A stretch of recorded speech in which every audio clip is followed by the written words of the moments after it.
You're listening to episode 155, Travis's story, a daughter with cystic fibrosis.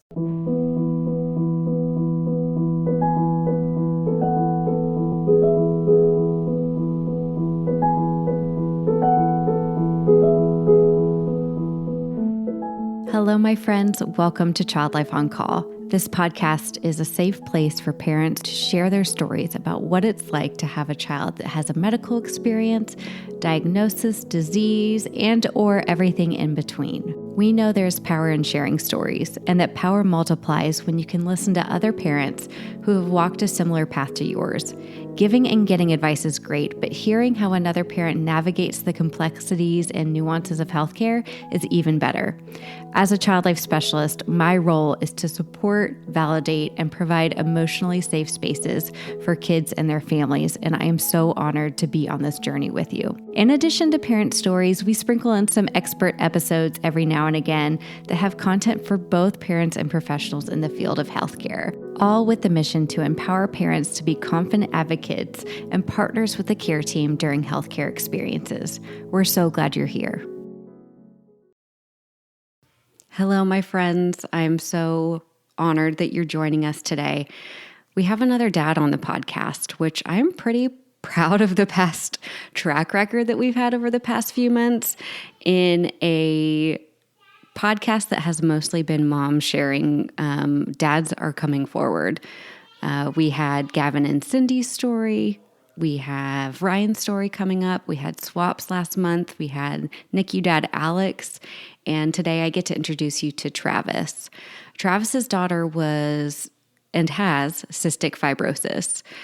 This is actually the first CF story that we have had on the podcast, which makes it even more important because we know how many families are affected by CF. Travis talks a little bit about his journey and kind of his path to self-discovery and really feeling like he was an entrepreneur to begin with and then had this whole new path of really creating Piper's Angels, which aims to be a supportive community, both financially and emotionally, to families facing CF. And that's actually his first word of advice to parents is get connected to other CF families. But which is probably advice that any family can take at that's looking at this kind of lifelong diagnosis that is such a game changer. Such a game changer, in fact, that Travis and his family are in Florida because that's where the salty air is and that's what's best for Piper, according to her doctor. So thank you so much for being here. This is just a 30-minute interview, and I really encourage you to listen to the whole entire thing because Travis makes some incredibly important points for both parents and healthcare professionals to hear. Before we jump into the episode, I wanted to let you guys know that if you are a parent, a child life specialist, or professional working with children, you're going to want the hospital or physician's office or urgent care that you take your kids to have the Child Life On Call app. It is an evidence-based tool designed to empower children and families during medical experiences. And 100% of the child life specialists who have used this app believe that it can help with expanding child life's reach beyond the bedside. And 100% of child life specialists believe it helps parents feel more empowered in their child's care. Learn how to get the Child Life On Call app for your facility or doctor's office by going to childlifeoncall.com/partners. My name is Travis Suit, and I'm 39 years old. I live in Palm Beach County, Florida, and I have a beautiful daughter named Piper, who is 15 years old, who was diagnosed with cystic fibrosis at 4 years old. Okay, gotcha. And so I know you also come from a blended family too, so you have some other kids as well, is that right? Yeah, so our family consists of Lucy and Piper, who are both 15 years old, Okay. two 15-year-old girls, and then an 11-year-old son. And then with my partner, Danny, we have a 11-month-old boy. Oh my goodness. So you have all ages and stages right now. It's a wonderful mix. How has it been with the 11-month-old after having older kiddos for a while? Was it like a blast from the past? yes, it was definitely like hitting the, restart button, Yeah. but in a very different and dynamic way because, having the older kids there and getting to see their interactions, it definitely has like softened the edge with them, as Yeah. teenage girls and as a 11-year-old son, they're like, they're starting to develop into very much their own person and their own ideas and vision for their life. But the baby has been like this super glue of love, kind of Oh, to keep everybody together. yeah. Oh, I love that. A super glue of love. Oh my goodness, that is so cool. I think that's such a good way to put it. And I can totally see that for sure. Well, talk to us a little And he's a bit. great baby. He's been a wonderful baby. Like he's a very happy baby. He likes to laugh a lot. He has been a good sleeper. He's been a good eater. Oh my So we feel goodness. very fortunate. Yeah. Well, that is just, you can't ask for anything more than that. Yeah. Well, why don't you kind of walk us through? I know you mentioned just kind of right off the bat that Piper was diagnosed with cystic fibrosis or CF at the age of 4. And can you walk us through kind of what the beginning stages of finding out that she had something going on with her was like, what that was like for you? Yeah. From the time she was an infant, up through probably around 18 months old, she had some signs of respiratory issues, a lot of coughing, a lot of mucus production. And, the doctors would say, well, it's just normal kid crud. She's, just dealing with that. And even all the way up until she was 4, it was kind of always off and on. She'd go on a round of antibiotics and steroids. It would knock it back. Then, a couple months later, it would be really heavy again. And it was tough because, as a little girl and, a child, like listening to her sleep at night, she would be coughing in coughing fits, Mm. coughing up a storm while she was sleeping. And it sounded like she, like a smoker's cough that you would hear after 50 years of smoking, right? It was just like this deep, visceral, heavy, wet cough. And, that just as a parent, it makes you cringe to the core, right? Like Yeah.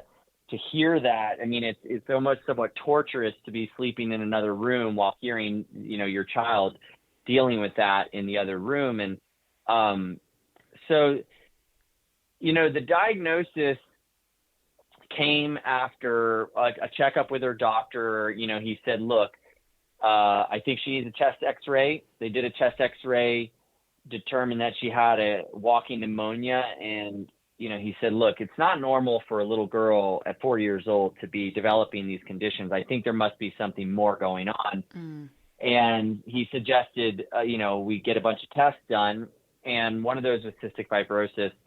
I was in a pretty adamant state of denial that it was going to be anything serious. Like I was like, well, I'm sure it's whatever. Like, I mean, and at this point we didn't know CF was in our family genetically. So they ran the test. They did a CF sweat chloride test, and the tests came back positive. And they tested her twice. So 2 positive tests that she had cystic fibrosis. And I was on my way to work when her mom called me and told me the news, and it was in that moment, I got off the phone with her mom. I pulled over. I was really upset. I was crying. I was angry. I was kind of like almost, enraged Mm. a bit, that this was happening. And it was heartbreaking. It was, just earth shattering to find that out. And at the same time, on a very deep level, there was a sense of relief that at least we knew what was wrong. Right. And it was kind of that balancing there. And I'm a very action-oriented person. I'm an entrepreneur. And so, immediately my mind, it's like went to like, well, what's the next step? What's the solution? What's the action that needs to be taken? And you get online and you do research. And of course, the online research is terrible. The results you'll find if you Google cystic fibrosis, and it's better these days, but it used to be pretty horrifying. Yeah. What you'd see people, dying at a young age, getting transplants, kind of drowning in their own mucus type of scenarios, like a lot of really, really rough stuff. And so it hit pretty hard, and it hit my family pretty hard too. I think my parents kind of felt guilty, this is a genetic disease and now it's showing up in the family. And within a short time, so, a lot of people, they know about Piper and her story, but, my oldest half sister was diagnosed with cystic fibrosis the same year Piper was. And in fact, she was diagnosed before Piper, but our family didn't know, we didn't know what it was. And she wasn't really we just had no idea that this was related, right. That what my oldest half sister from my dad's first marriage had and was diagnosed late in life because she had less severe symptoms because she had a different genetic variation, had anything to do with my daughter. And I even remember my older sister, Leanne, messaging me and saying like, hey, it could be related. And I remember just being in that state of denial. Like, yeah. This has not, whatever you have has nothing to do with what Piper has, or what Piper's going through. And so within 12 months, it really this, onset of this diagnosis for my sister and for Piper and for our family, really became the focal point of everything that our lives began to revolve around. That's a lot to take in, and so completely ironic or random, or I don't even know what the word is, that your sister and your daughter would get that diagnosis. How much older, I guess, is your sister? And is that typical to kind of go your whole life and then be diagnosed a little bit later with CF? Well, it's not typical. The majority of people who have cystic fibrosis are now pre-screened before they're born because they do that now. They didn't used to. Like Piper didn't get pre-screened, but now they do pre-screenings at birth in most states.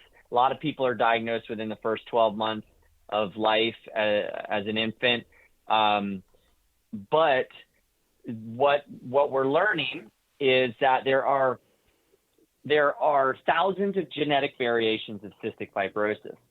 There are some of the main genetic types that produce the more severe symptoms, which is what Piper has. My sister Leanne has one of the main genetic types, but then an obscure nonsense mutation, which is what they call it. And so she's had less severe symptoms, but she went untreated. So she was diagnosed at 40, the same year Piper was diagnosed at 4. Piper has had severe disease expression up and through, her childhood, where, Leanne, it was intermittent, but it was progressively getting worse because cystic fibrosis is a progressive disease. Sure. So, she had already had half a lung removed at the Mayo Clinic. She had been battling these health issues, but never knew. We just didn't know what it was. She didn't know what it was. And so you just see every person is different. And you can even have a family with 2 children with cystic fibrosis. And even those 2 children, even though they have the same genes and the same disposition, the gene expression can be different. One can have more lung and sinus issues. The other one can have more digestional issues. So it really depends on the person. It's very strange. And to give you an idea of how strange it can become, people out there who think they have, bronchiectasis, or think they have sinus issues, or think they have just bad digestional issues, or think that they have, let's say, allergies.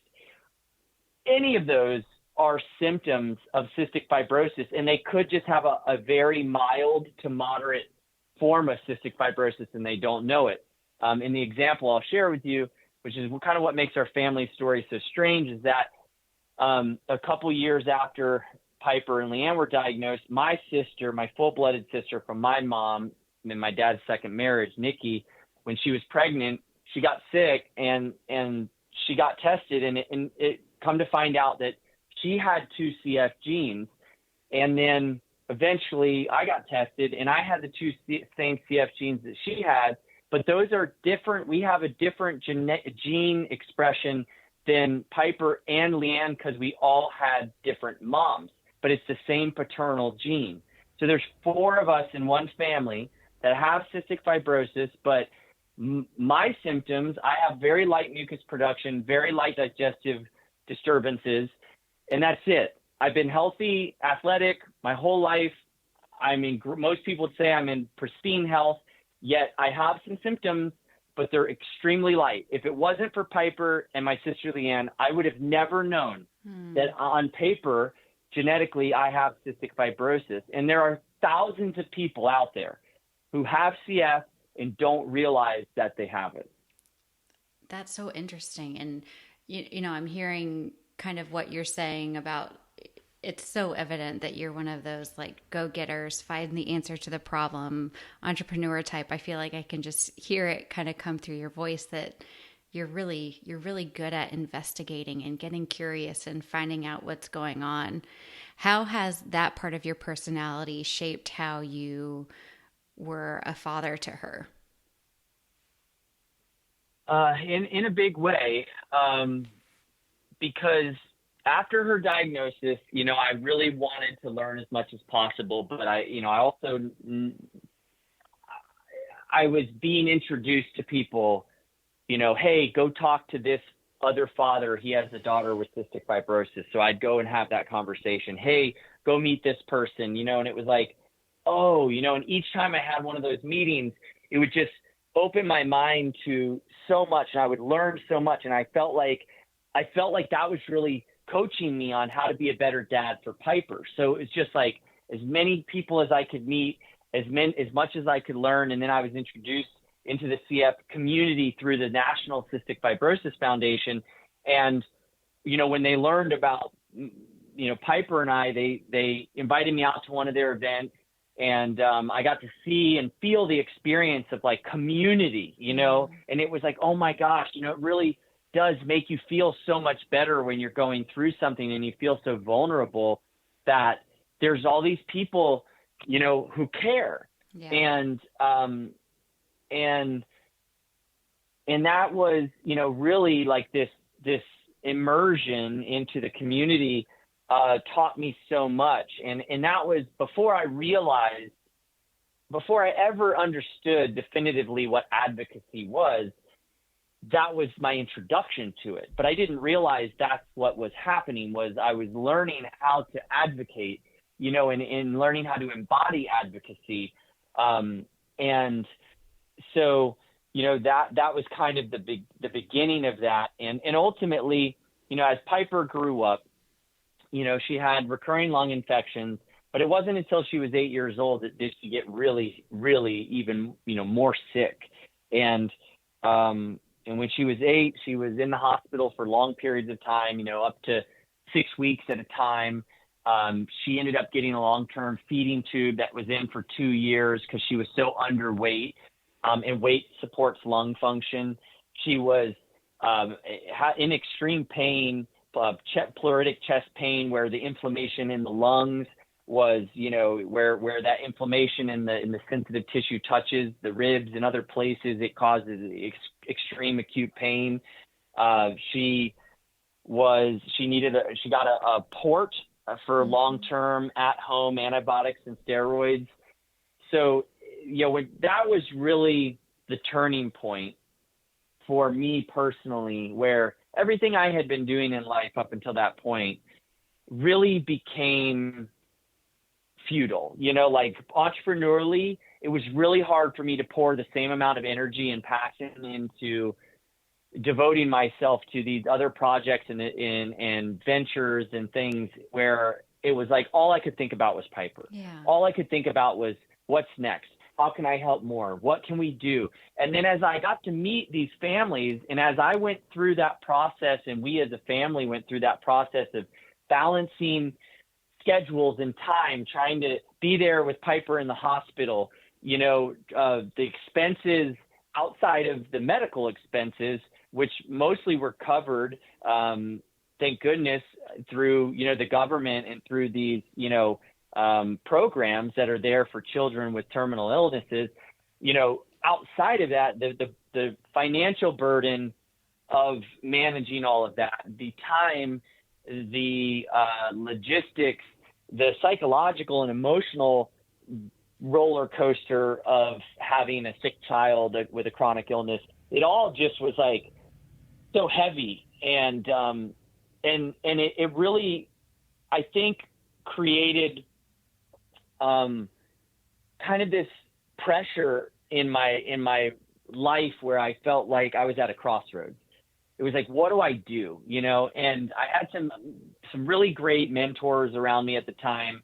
Luckily, one who had gone through an experience with having a sick daughter. And, he said to me, I was just pouring out in tears in his office one morning because I said I couldn't focus. I couldn't focus on anything, which for me was so unusual that I didn't have clarity. I didn't have vision. I didn't have focus. I didn't know what to do. And he said, sometimes, Travis, you just got to really look at what's most important, and you got to go focus on that. Yeah. And I still, to this day, I get so emotional thinking about that moment because it was just so profound, that he kind of gave me this sense of freedom, like this key to, I had to let go of all these relationships I had. I had to let go of businesses I had invested years into. I had to let go of, my relationships to investors and partners. And it was like this tearing away of an old life and an old dream that, had to become, a new life and what was the new dream? What was dreaming with a broken heart looking like, right? Like, how do you reform that vision of life when you're hurting, Right. And I think that was, what was so important about that time. And he helped me, guide me through that. And that's what led to the creation of Piper's Angels Foundation and doing the first Crossing for Cystic Fibrosis event, which is a long distance paddle challenge from the Bahamas to Florida. Wow. Came out of all of that. And this connection, that we learned about of the ocean, which, is so beneficial. The salt air and salt water is so beneficial for people with cystic fibrosis in their lungs and the health of their lungs because it provides better airway clearance, which reduces infection rates and keeps them out of the hospital, So it was like, the introduction to that and the opportunity with that and getting Piper out into like a very healthy, positive environment was a pretty major lifestyle shift that, took on a lot more meaning. I thank you so much for sharing that specific conversation, because I think when other parents are listening to you right now, you may be doing that for them, is that permission to say that was then and now we have to move forward in a different way. And it's not what we had planned. And maybe it's not what I even want to do, but it's what I have to do. And then from that blossomed this beautiful organization that you've been able to do. And so not only benefiting Piper and your family, but so many others. And that's something that you probably couldn't see at that moment when you had that conversation with your mentor and friend. So I thank you so much for sharing that. I hope that, if there is anybody out there who's at that point or going through that, I want to strongly encourage and suggest that, talking to people and finding, because in that case, I never expected it to actually be that individual. There were a lot of really important, meaningful people to me around me who were supporting me, but it was, I didn't know he had that experience with his daughter. And so here I am, like sharing, that I'm kind of stuck And, and then he shared that, and it was like, wow. I Wow. mean, so Yeah. you never know where it's going to come from, but the only way, for other people to be able to offer that kind of support or love is by being vulnerable, and opening up and not being afraid to share it and allow those emotions to process and pass through. And for anybody out there who's listening, I'm available. Like, I'm fully devoted to anybody who is going through that process, that, if they want to reach out and touch base or talk, I'm here and always available for that. Travis, that's so generous. And I am always amazed when families and parents like you are say that, because it's so generous of your time, but you're just describing exactly what you said, which is that connection to other people, that advocacy, that like true sense of community and what it means. And I just want to read, I don't know if you even remember writing this, but I asked, what would you tell a parent whose child may be going through and getting this diagnosis for the first time? And you wrote, there is a lot of hope, and ultimately this diagnosis, if looked upon with the right attitude, can bring about positive impact and transformation for anyone who is connected to this child's life. I think that is so profound, and probably was a difficult perspective to get to, but you got there. Yeah, and I must say it to myself 100 times a day, and I share it with others now. But like, what I've learned from cystic fibrosis, and what I've learned from Piper and my sister, and being close to people going through a lot of adversity, what I've seen, witnessed, and now understand that I love about life is that adversity is the starting line for courage. And I love courage. Courage is one of my favorite things about humans, is that and for everybody that's different, so courage for somebody has 20% lung function and is carrying around an oxygen tank might look like getting out of bed and going down to get the mail from the mailbox. That's courage for them that day, versus somebody else who might be climbing Mount Everest, or somebody else who it might just be calling, a family member they haven't talked to in 10 years just to make amends. Like, it's like everybody has that new frontier of courage, but ultimately the starting line is adversity. That's where it all begins. It's where you have to make that choice. And it's such a important and powerful place to be in life. It's that exact moment you had. You're describing all of these things where people are courageous, but you were also incredibly courageous, right? And having to walk away from a lot of security in past relationships and partnerships with investors and all of that. So I think you're pretty courageous too. Thank you. Well, we all have it, it's all already there. And I really believe that, the adversity is, it's not random, the adversity is it's designed. It's perfectly designed for each one of us, so that we can grow. So we can make that choice and grow. I love that. Yeah. And I was just going to say, to piggyback on that, and that growth is like our heart's expansion, right? Mm-hmm. So it's like, when we have that opportunity to grow, it's like, well, how far can the heart expand, right? Well, like every one of those new frontiers of courage is kind of like that new place where your heart is expanding into that area of your own, growth. And so it's like, I like to ask that question, because it's fun to play with, like, well, how expansive can the heart become? Well, as far as I can tell, it's infinite. Right. Because love and compassion are like infinite resources of the human experience, of our heart. So it's like, okay, well, then that sets us up for a pretty bold experience of being a human, because it's like, man, that's a pretty expansive, expansive state, right? Like, right. To know that the love it has no boundaries. I think that's so perfect. And just one example I always think about is like your love for your children, right? And how despite whatever happens, like it just continues to grow. And it's easy to maybe compare what you're saying with that love that you have for your child. Yeah, I mean, there's just like you would do anything, right? There's just Right. nothing. there's, I There's mean, nothing you wouldn't it's do. yeah.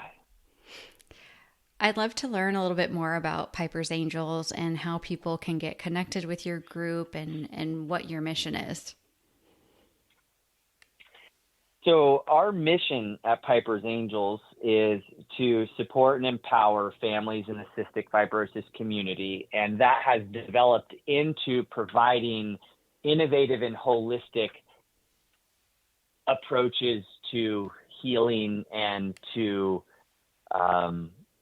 coping with day-to-day activities in life, which can look as simple as financial support, urgent financial assistance when you're going through a long-term hospitalization or a transplant, any medically related need. So we write, on average each month we're writing anywhere from 5 to 10 to 15 to 20 grants, that are covering Wow. anything medically related. It could be, look, medically related can be very different and vast and variant depending on the person or the family, right? You could have a single mom with 2 children. One has CF and is in the hospital and her car breaks down and she just needs that extra $500 to get the car going again so she can get back and forth to the hospital.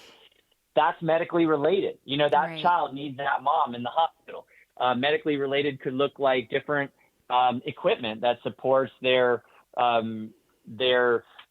daily treatments, right? Like so nebulizers, some people, a nebulizer normally has to be plugged into the wall. Well, what if a parent's traveling? What if the family's on the move and they need a portable nebulizer? There's a lot of different scenarios, but that's, the financial support to me is it's kind of like a Band-Aid. Like it helps. It feels good. It helps get them to that, keep them moving along. But more importantly, it lets them know emotionally and psychologically that there's an organization that's in their corner and rooting for them, right? That's huge. So we do a lot of peer-to-peer support that has developed into one of the biggest kind of areas. We spend a lot of our time on the phone and in conversation with families, people who are going through things and just need somebody to connect to and to help guide them through different resources that are available. Just to have a heart-to-heart conversation, is incredibly impactful. So peer-to-peer support, and we track that. We track the number of hours our team is spending, on the phone and in conversation with CF families. We offer different scholarships. We have a scholarship called our Forever Stoked Scholarship, which provides scholarships for saltwater activities. So getting people out, getting them in a healthy, fun, safe, positive environment. Those scholarships cover instruction camps, coaching, equipment, gear, anything saltwater related to encourage them to get out and live their life and to go, be in a healthy environment that can be beneficial and create positive and good memories and experiences.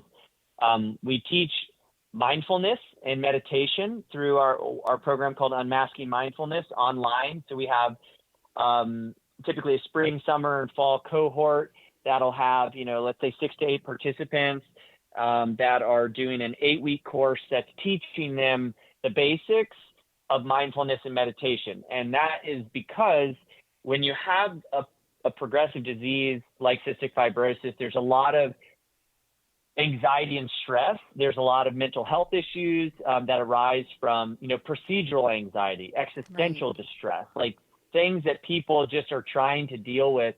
And so grounding them in a practice that, they can use in and out of the hospital. They can use it anytime they need it.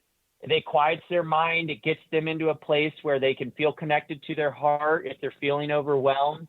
We've seen incredible testimonial feedback. Yeah, it's always there, right? It's like, so providing those tools is really important. We are launching a breath coaching program in January which will, same thing. It's going to be a 6 to 8 week program taught online that focuses specifically on ways to sustain and maintain healthy lung function, or even regain healthy lung function. If you're at 50% lung function, it's a big deal if you increase your lung function or capacity by a few percentage points. So there is no breath coaching program in the CF community. So, we're really excited about Huge. it. That's so cool. I mean, just the mindfulness benefits, but the physical benefits that you're going to be offering is great. And that will all be at Piper's Angels. Is that right? Yes. Okay. Yes. So, I mean, we're a very inclusive grassroots organization. I like to say that, a small grassroots organization can have a huge impact in a rare disease community, because it's a small group and population. There's only 40,000 people in the U.S. with cystic fibrosis that we're aware of.